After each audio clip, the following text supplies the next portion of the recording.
السلام عليكم ورحمة الله. يلا بقى نعمل مع بعض. كلنا عارفين طبعا بطاطا العربية اللي بتجيب ريحتها من اخر الدنيا.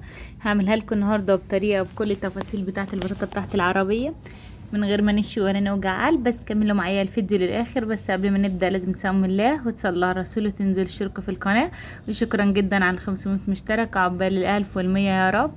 هوريكم النهارده البطاطا المشويه عملتها بطريقه سهله جدا، بس كملوا معايا الفيديو الاخر. انا هنا جبت معايا في حدود 5 بطاطات كبار. انتوا عارفين كل سنه وانتم طيبين، احنا بقى داخلين على موسم الشتاء. طبعا البطاطا بتطلع في اوله، والبطاطا حلوه جدا كمان للاطفال ومغذيه جدا للبيبيهات والناس الكبيره برضه. بودر طبيعي مش صناعي خالص. هنا جبت حله وحطيت فيها ميه، بدات كده اسلق البطاطا زي ما انتوا شايفين كده. بقى لحد ما تستوي معايا هتاخد معايا ربع ساعه. طبعا الناس اللي ما بتعرفش تسلق البطاطا، او بمعنى اصح البطاطا انا بغطيها بس بالميه، مش باكتر ولا اقل، وكمان ما بتاخدش كل الكميه. يعني الناس اللي بتفكر ان من ما تشرب الميه كلها لا، هتكون تارت معاكي خالص.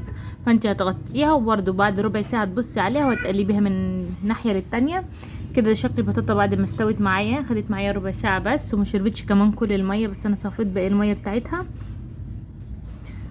وغسلتها وطلعتها كمان من الميه تبرد معايا. بصوا كده بعد ما بردت اقلم بقى كده البطاطا على جنب. انا هنا على النار جبت طاسه وحطيت فيها البطاطا، وجبت معلقتين من السكر. ايوه، معلقتين من السكر. هفضل اقلبهم كده لحد ما يبداوا يسخنوا معايا. وبعد كده هنزل البطاطا وارش عليها السكر كمان اللي انا مستخدماه. دي اسرع طريقه هتديكي طريقه مضمونه جدا 100% زي بطاطا العربيات، ونفس الريحه والطعم كمان. من هنا ورايح مش هتشتريه من بره، انت اللي هتعملها في البيت، ونفس الريحه بتاعه الفحم وكل حاجه. هنفضل نقلب كده كل جنب كل شويه. هي اول السكر ما يدوب معايا ويبدا يتكرمل كده هيلزق في البطاطا، وبعد كده بعد ما يسيح شويه وبعد كده هينشف كمان. نفضل نقلبه كده لحد ما ياخد الشكل المطلوب.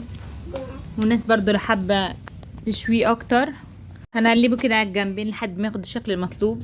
بس لازم تقلبه على طول طبعا عشان السكر بيتحرق معاكي بسرعه. بصوا هنا الجنب اللي انا بقلبش فيه البطاطا فاتحرق معايا بسرعه. بس كده انا ما يفرقش معايا عشان انا بقلب في النص. في النص ما اتحرقتش معايا خالص، والسكر هيكرمل معايا بسرعه جدا. كده بقى خلصت. هبدا بقى اطلع. انا عايزاه كده، مش عايزاه مشوي اكتر من كده ولا واخد لون غامق كمان. هبدا كده اطلع كل الكميه. اول ما تفضلي تقلبيه السكر ينشف كمان معاكي من على الجناب، وهديكي الطعم المسكر بتاع العربيه اللي هو المشوي بالريحه كمان، والعسل اللي بيبقى في البطاطا. كلنا طبعا نفضل نفكر ان العسل ده بيجي منين. البطاطا مش بتنزل عسل للدرجه دي زي ما احنا بنشتريه، وبيلزق في ايدينا كمان. بصوا ده شكل البطاطا كده بعد ما استوت معايا واتكرملت كمان وخدت اللون الشوي المطلوب.